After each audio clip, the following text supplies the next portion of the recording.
There's a couple different issues here. Number one, communism.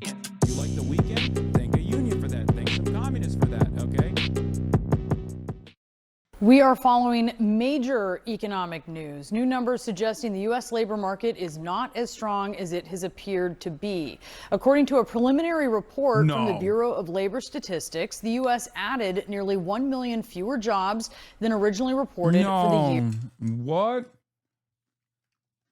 No way, dude. Nah, everyone's saying it's great. Trump keeps telling me he's great, and he would never lie to me. When Biden was in office, liberals would be like, nah. I mean, to be fair, we're going to find out how bad it can actually be now that it's Trump in charge. But, you know, it's just, I thought it was hot. I thought America was the hottest from the standpoint of heat.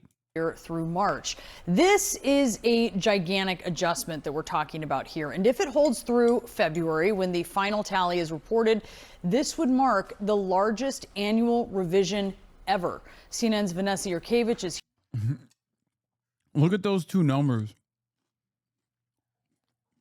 side by side to understand that perhaps the stock market is not the greatest indication or the greatest way to appraise the health of the economy. Here to break down the numbers for us. Vanessa, what does this tell us about the state of the economy?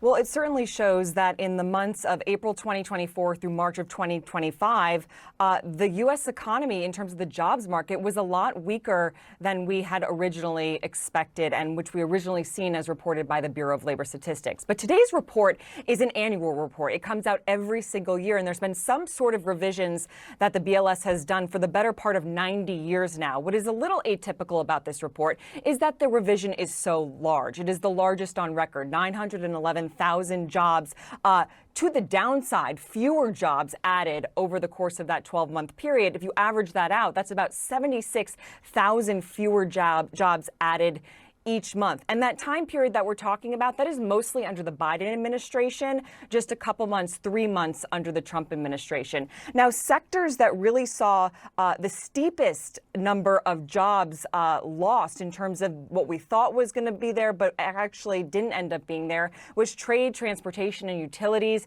226,000 fewer jobs there. Leisure and hospitality, 176,000 fewer jobs than initially reported.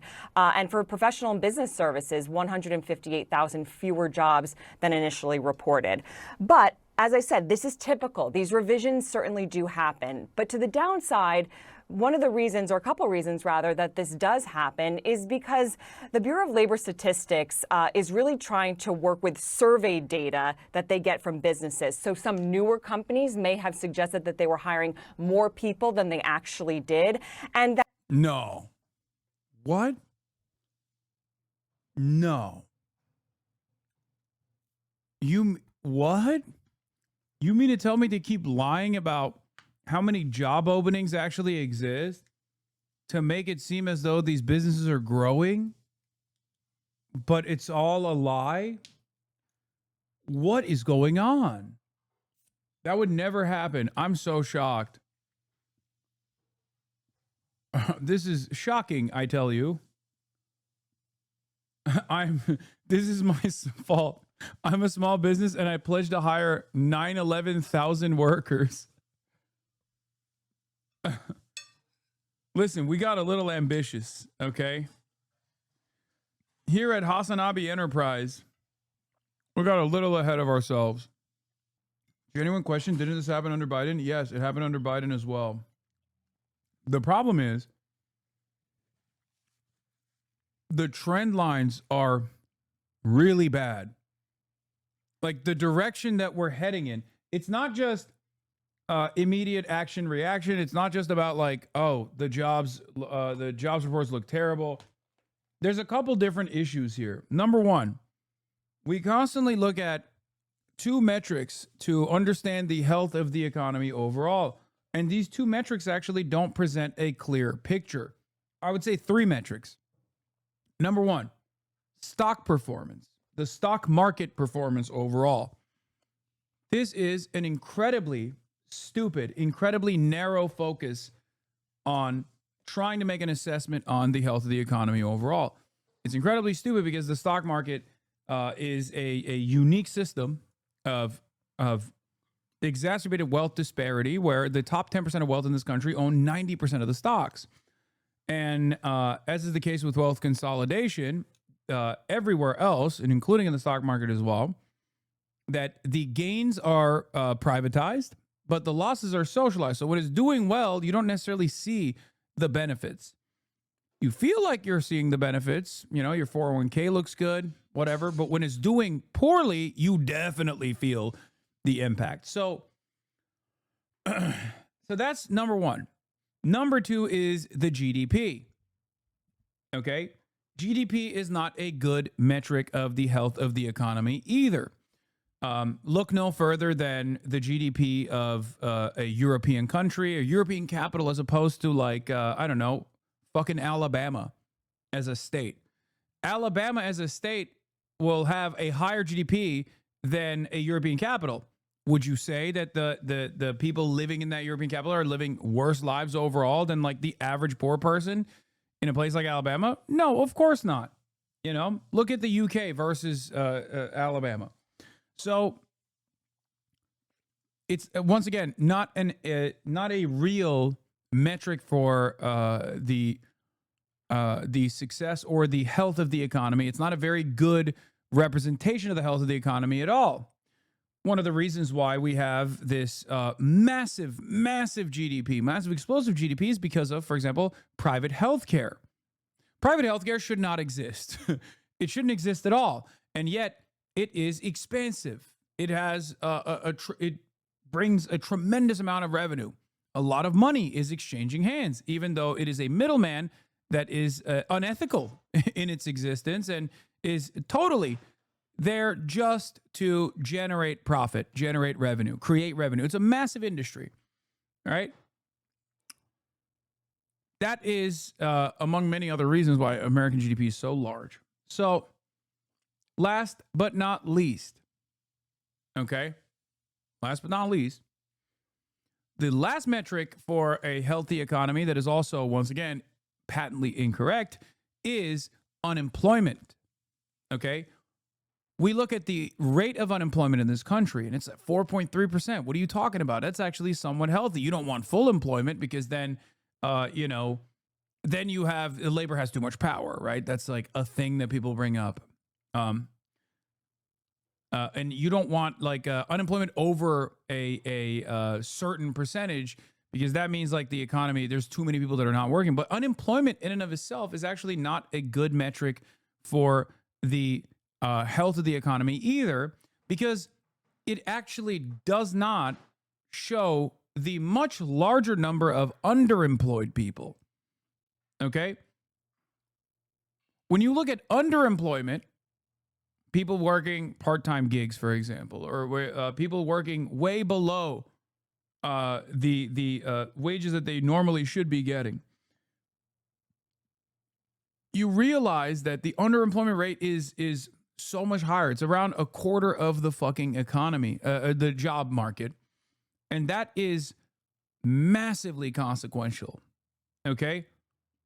So there are a lot of these issues, and none of them get addressed.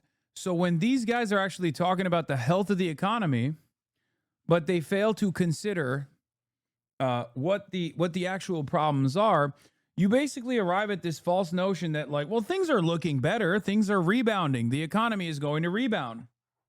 This, I think, was best represented, something that I talk about all the fucking time, okay? The true rate of unemployment tracks the percentage of U.S. labor force that does not have a full-time job, 35 plus hours a week, but wants one, has no job, or does not earn a living wage, conservatively pegged at $25,000 annually before taxes. Now, I need you to understand something here. When these guys say the economy is doing well, they're still fucking lying because they use those three metrics, okay?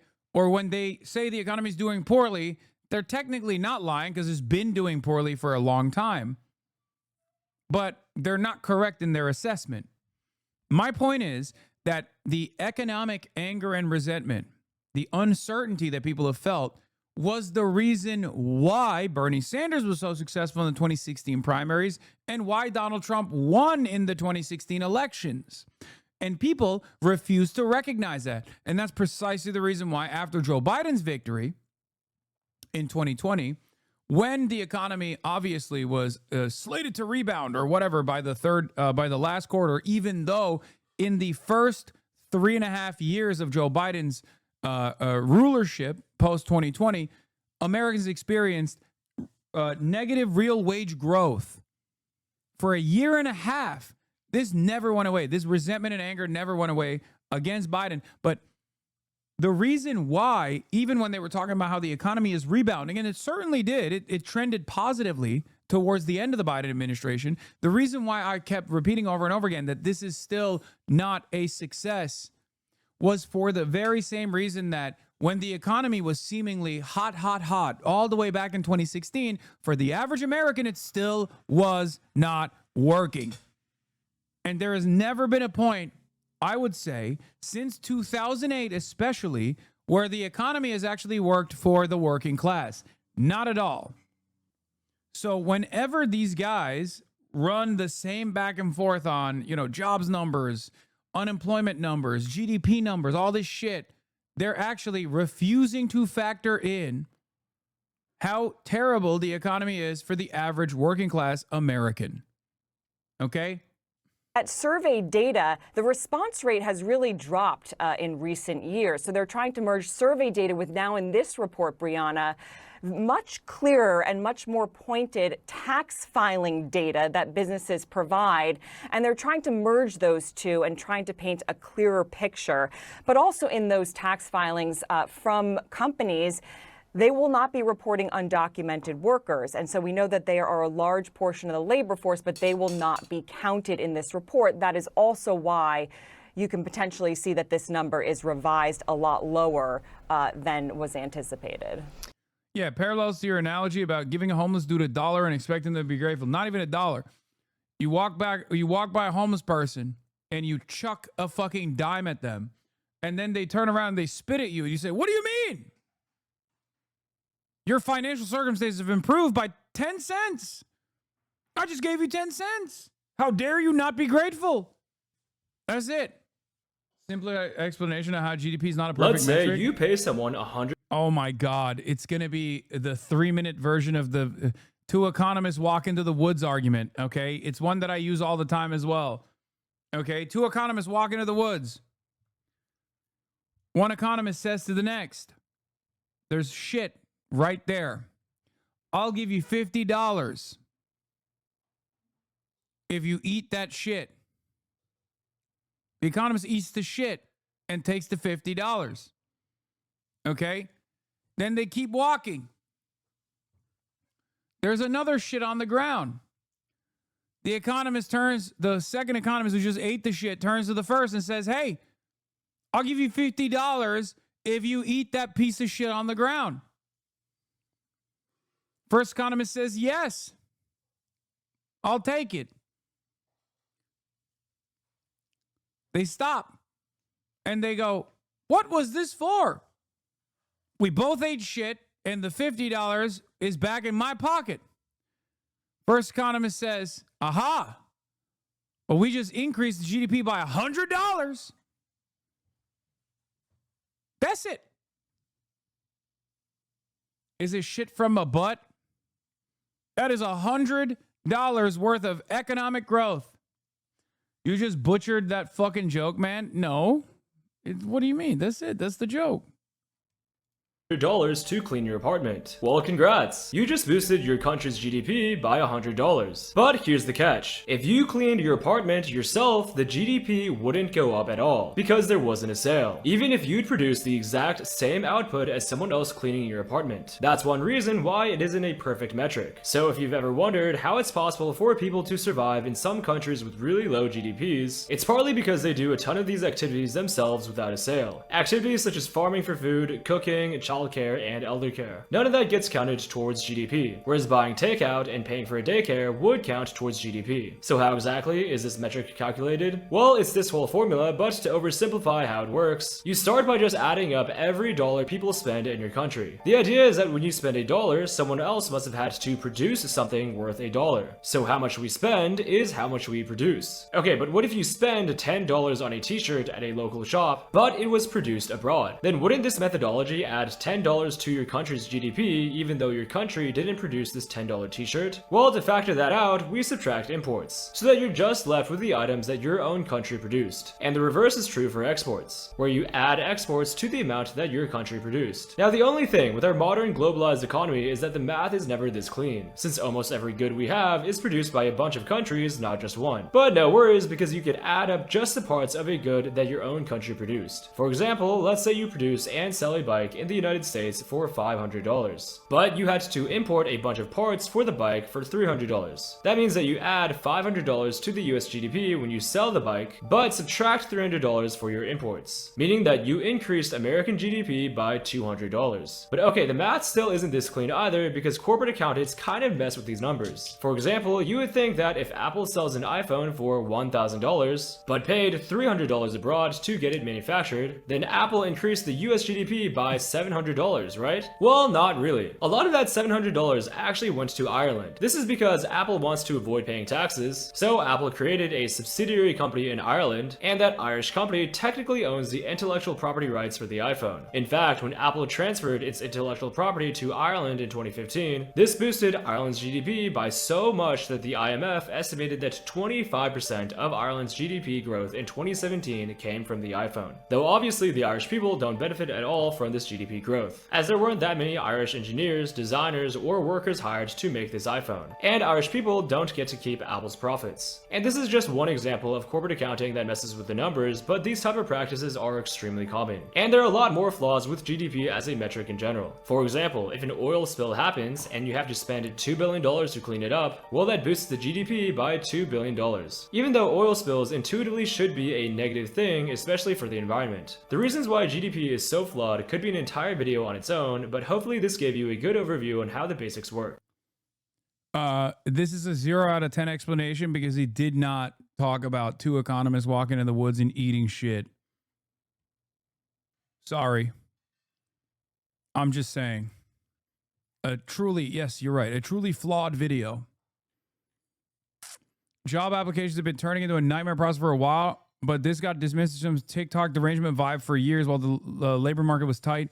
It's got slack now. If you make people feel like they're playing a rigged game, especially for something as crucial as self-worth or meeting basic needs of the job, where do you expect that frustration to go? When new words are invented to explain a recession, I'm like a chocoholic, but for booze. Trump is in danger of getting trapped in the same vibe-session dynamic that doomed Biden. Only this time, the structural signals are flashing red and Trump's signature legislation is toxic.